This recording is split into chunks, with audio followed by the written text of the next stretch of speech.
Christ and will catch up with him at the gate of Lud and will kill him. One possible location for the gate of Lud is at the village of the same name in modern Israel. Today, there is a small mosque on the site. So Jesus in Islam is very important because he kills the Antichrist here in Lud. Yes.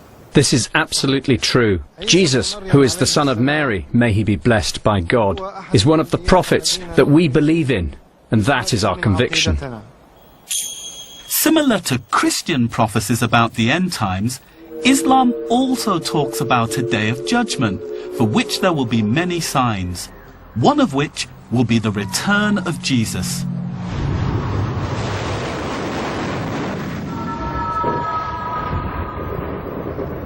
When is the day of judgment? Will it come soon?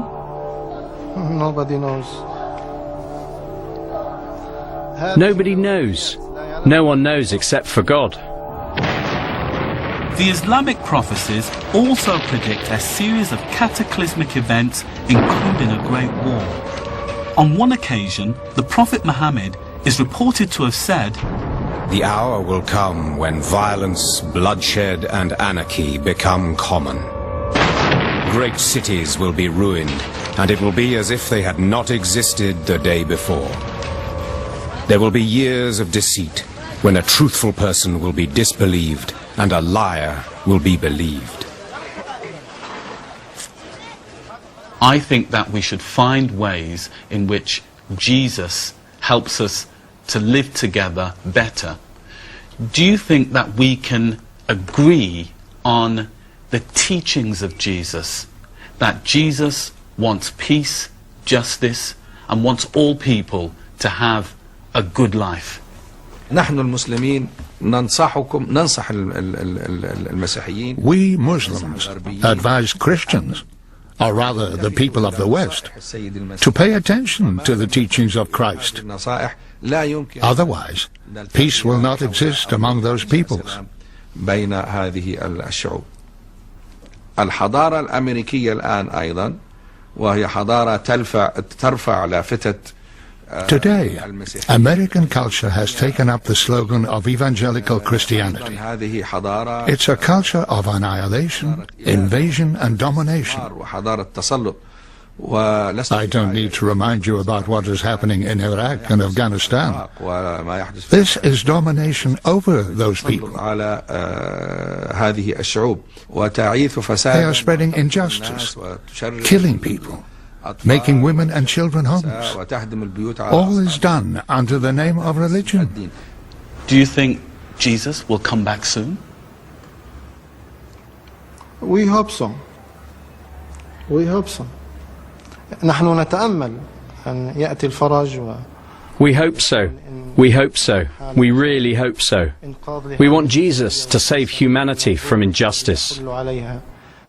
After killing the Antichrist in the run-up to the Day of Judgment, Muslims believe Jesus will then live for another 40 years, have a wife and children, and die a natural death. There is even a tomb awaiting him in Medina, next to the grave of the Prophet Muhammad himself. So, in Judaism, they have no place for Jesus. The Christians say Jesus is the Messiah. You're saying Jesus is a Muslim. Which one is correct? عيسى بن مريم عليه السلام كان من بني إسرائيل. Jesus, the son of Mary, God bless him, was from Israel. But the Jews claimed he was a liar. The Jews also gave him several characteristics that are shameful and are inappropriate for a prophet. For example, they said he was the son of a woman who committed adultery.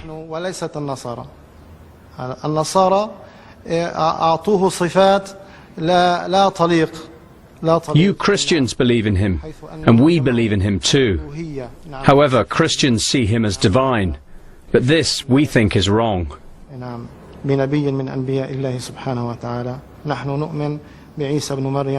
We believe that Jesus is a Muslim prophet and that he will come back at the end of time to support Islam and to become its advocate and preach the word of truth.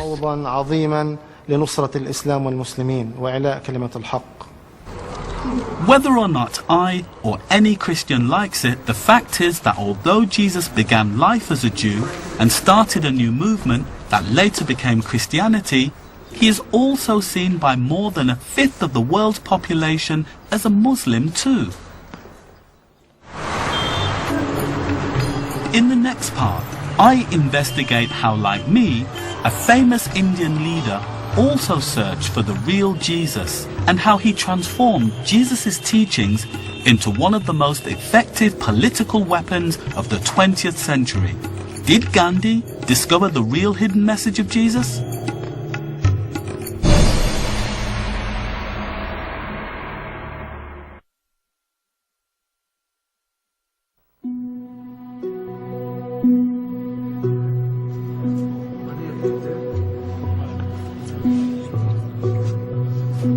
Bethlehem in modern-day Palestine is the traditional setting for the Nativity story, the one Christians celebrate at Christmas. Every year, thousands of pilgrims come here to visit the church and to see the crypt where they believe the story began. For many of these people, it is a profoundly moving moment to kneel and touch the place where Jesus is supposed to have been born 2,000 years ago. But who is the real Jesus? What I have discovered on my journey is that there have been many saviour gods in religions all over the world, very similar to Jesus, and many of them predating Christianity by thousands of years. And I have also learned how Christianity shares many of its core stories and ideas with the Roman mystery cult of Mithras, whose birthday is also the 25th of December, and the ancient Egyptian god Osiris, who died and was resurrected to save the world. And the 3,000-year-old Hindu god Krishna, whose birth story is so similar.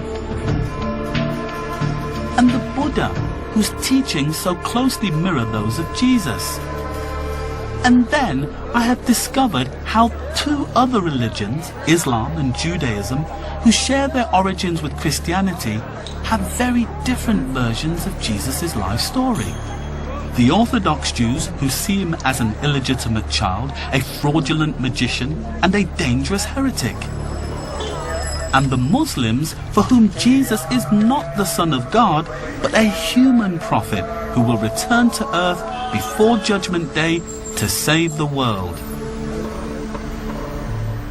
All of these religions challenge the uniqueness of Jesus' story, the one that I and all Christians have been brought up with.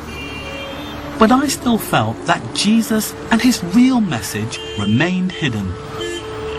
While I was in India, I discovered that there was another person who'd been on a very similar journey to me, searching for the real Jesus.